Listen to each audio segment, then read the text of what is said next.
Halo, perkenalkan nama saya Andini Mamonto dari kelas 4B4 Manajemen Teknologi dengan NIM 2206110202243 dari kelompok 4. Video ini saya buat untuk memenuhi tugas 7 yang diberikan oleh Dr. Magdalena Wulur, SEMM.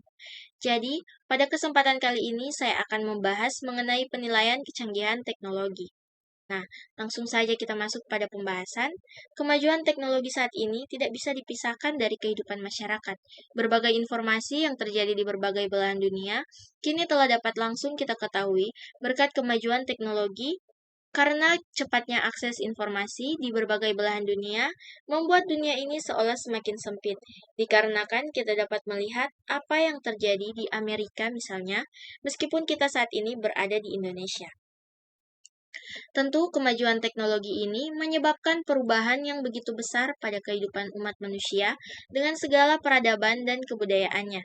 Perubahan ini juga memberikan dampak yang begitu besar terhadap transformasi nilai-nilai yang ada di masyarakat, khususnya masyarakat dengan budaya dan adat ketimuran seperti Indonesia saat ini.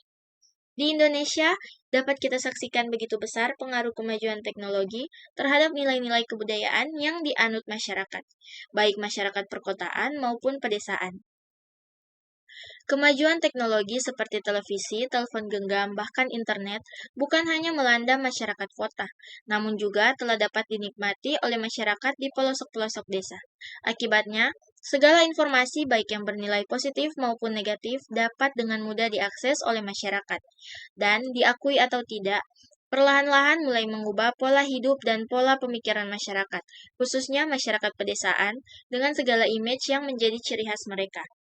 Nah, ada kriteria umum yang dapat digunakan sebagai acuan pemilihan pengukuran yang spesifik dan perlu ditetapkan untuk melakukan penilaian kecanggihan dari keempat komponen teknologi dari suatu fasilitas transformasi. Yang pertama, penilaian kecanggihan teknoware, ada kompleksitas operasi yang dinilai berbagai aspek seperti tingkat keluaran keragaman produk, keragaman masukan material, dan lain sebagainya. Selanjutnya, presisi, toleransi spesifikasi yang diperbolehkan yang berkaitan dengan dimensi, atribut material, parameter proses, atribut komponen, dan lingkungan operasi. Selanjutnya, penanganan bahan, penilaian yang meliputi sifat-sifat fisik status, mampu alir, ukuran unit, konfigurasi geometrik, kekerasan, tingkat korositas, dan lain sebagainya.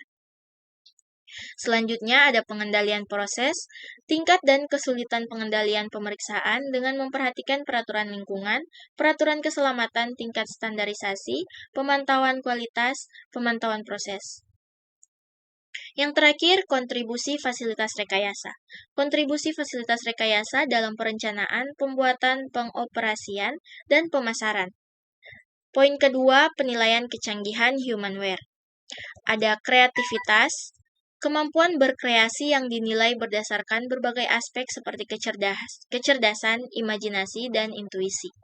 Selanjutnya, orientasi berprestasi, keinginan untuk mencapai prestasi yang dinilai berdasarkan beberapa aspek seperti orientasi, keberhasilan, keberanian, sifat kompetitif, dan dinamika. Selanjutnya, kerjasama. Kemampuan bekerja sama yang dinilai berdasarkan aspek-aspek seperti semangat kelompok, penghargaan atas bantuan orang lain, dan lain sebagainya. Selanjutnya, efisiensi, keinginan untuk melakukan kerja secara efisien, yang dinilai berdasarkan aspek-aspek seperti kemauan bekerja keras, kesadaran, dan kemauan menerima tanggung jawab.